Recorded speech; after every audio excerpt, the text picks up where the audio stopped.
Alright, अब हम बात करेंगे बायोअसे ऑफ इंसुलिन की।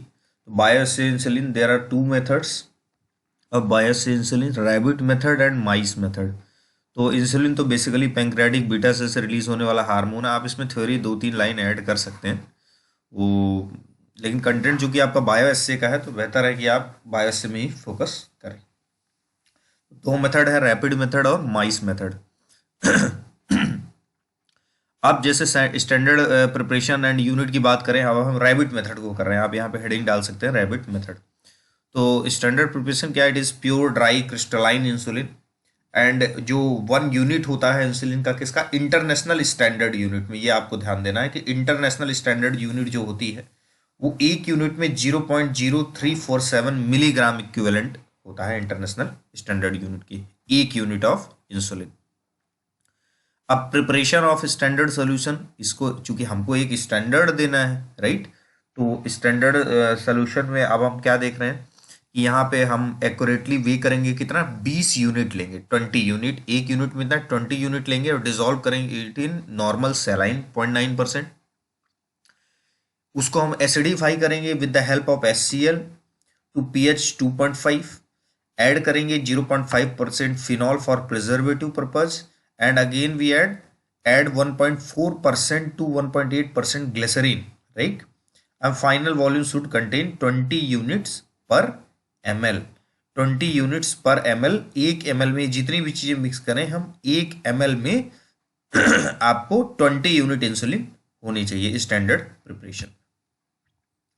तो ये एक मेथड है। फिर टेस्ट सैंपल को हम सेम प्रिपेयर कर लेंगे, जो हम स्टैंडर्ड लिए उसकी जगह टेस्ट ले लेंगे और वही चीज़ें ऐड कर लेंगे। और और तो टेस्ट में भी हम ये बोलेंगे कि 20 यूनिट पर ml है। अब रैबिट मेथड में हम क्या देखते हैं?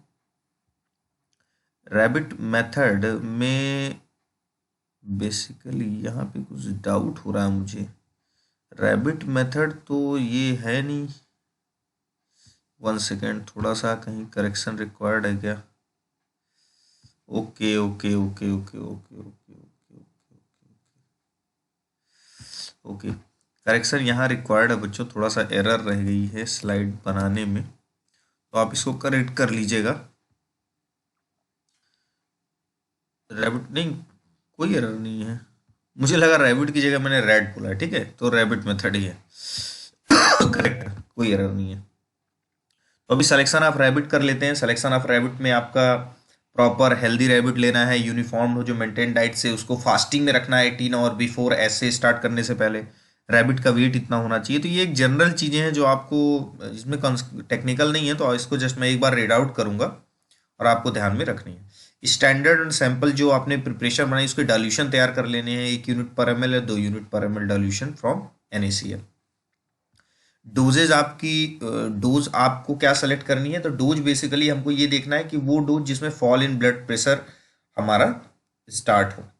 तो प्रिंसिपल में बेसिकली हम देखते हैं कि the potency of test sample is estimated by comparing the hypoglycaemic effect of the same with that of standard preparation of insulin. Any other suitable method can also be used, right? अब experimental procedure की हम बात करें तो first part of the experiment कहता है कि आपने 12 रैबिट लिए हैं और 12 रैबिट को आपने 4 ग्रुप में डिवाइड कर दिया। हर एक ग्रुप में 3 रैबिट रख लिए और 2 ग्रुप को आपने स्टैंडर्ड दिया और 2 ग्रुप को टेस्ट दिया। और स्टैंडर्ड का मतलब है स्टैंडर्ड की 2 डाल्यूशन थी। एक कोई डाल्यूशन दिया आपने एक फर्स्ट ग्रुप को, सेकंड ग्रुप को सेकंड डाल्यूशन दिया, और टेस्ट की फर्स्ट डाल्यूशन आपने थर्ड ग्रुप को और टेस्ट की सेकंड डाल्यूशन फोर्थ ग्रुप को। तो अब आप क्या देख रहे हैं? देखिए, सैंपल, ये डाइल्यूशन देने से पहले इनिशियल डाइल्यूशन जब आपने नहीं दिया तो भी आपको एक बार ब्लड में ग्लूकोज का लेवल देखना है, शुगर का लेवल। तो स्टेप 1 में a sample of blood is taken prior administrating any sample from the marginal year when of each rabbit. अब मार्जिनल ईयर वेन से जो सैंपल आप एडमिनिस्टर करेंगे, उसको देने के पहले भी आपको रैबिट के ब्लड सैंपल से इनिशियल जो ब्लड शुगर लेवल है उसको नोट कर लेना है। और जब आपने initial blood sugar level note कर दिया, उसके बाद आपको ये प्रोसेस फॉलो करनी है। उसमें आप क्या करेंगे कि आप सबक्यूटेनियसली इंसुलिन का क्या लगाएंगे? इंजेक्शन। और इंजेक्शन जब लगाएंगे आप, तो आपके पास 2 चीजें हैं, स्टैंडर्ड और test dilution.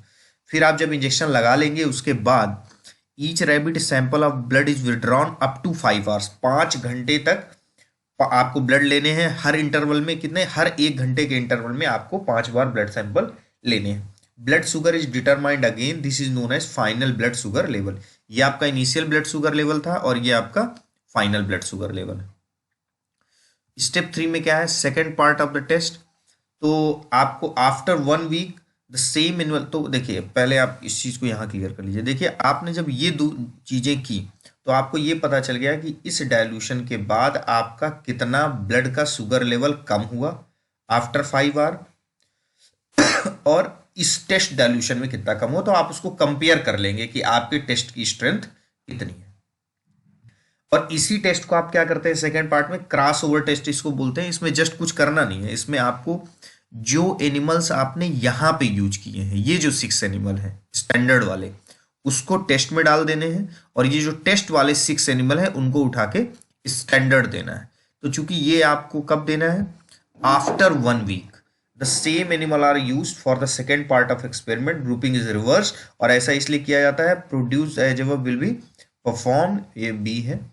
This is known as twin crossover test. Mean percentage of decrease in the blood sugar of first part and second part is calculated. Crossover test का पर्पज इसलिए होता है क्योंकि कोई ऐसा एनिमल तो नहीं है जिसमें ऑलरेडी कुछ प्रॉब्लम रही हो, तो उसकी वजह से जो हमारे रिजल्ट आएगा उसमें कुछ फर्क हो सकता है। तो बस ये क्रॉसओवर टेस्ट करना है आपको। तो रैबिट मेथड में आपका बहुत सिंपल है, इस तरीके से इनिशियल ब्लड सैंपल लेना है, बाद में 2 डाइल्यूशन देनी है मार्जिनल ईयर वेन से, 5 घंटे तक आपको ब्लड सैंपल लेना है, कंपेयर कर लेना है, 1 वीक के बाद क्रॉसओवर टेस्ट कर लेना है, और जो mean percentage of decrease in blood sugar level आए फर्स्ट और सेकंड पार्ट में वो कैलकुलेट कर लेना है, और उसी के आधार पे आपको टेस्ट की स्ट्रेंथ या पोटेंसी बता देंगे। माइस मेथड में हम क्या कर रहे हैं, माइस मेथड में आपको ये ध्यान रखना है कि यहाँ पे एक्चुअली हम 100 माइस ले रहे हैं, और चूंकि ये देखा गया है कि माइस में अगर हम सबक्यूटेनियसली इंसुलिन का इंजेक्शन लगाते हैं एट एलिवेटेड टेम्परेचर, इसको आपको जरूर नोट करना है।